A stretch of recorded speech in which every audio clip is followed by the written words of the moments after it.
And tonight in Boomtown, we continue to uncover the impacts of a growing population in central Ohio. We're taking a look at how the booming growth affects our environment, and experts are coming together to reduce the region and the state's carbon footprint. 10 TV's Kiara Lake caught up with the leader of the Sustainable Columbus office to see what's being done to reduce greenhouse gas emissions.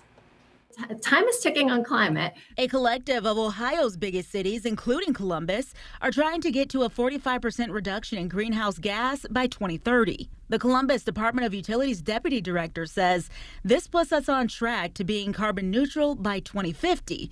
She leads the Sustainable Columbus office. And so to do that, these types of things like building performance standards are a critical element to that journey for us. So with more than $10 million in federal grants, experts with Columbus, the University of Cincinnati, the City of Cincinnati, Dayton, and Cleveland are now working to establish a performance hub with building standards put in place to help reduce the carbon footprint across the state. We're all trying to attract businesses to our community. We're all trying to thrive as communities.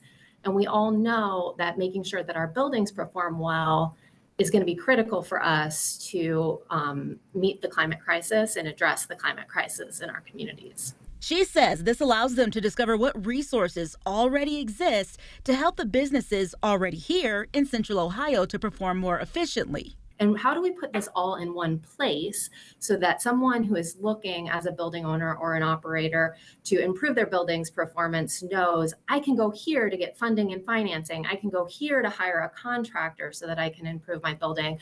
I can go here to get advice or support. Another goal is to bring older and historic buildings to modern energy codes by using less coal and more renewable energy.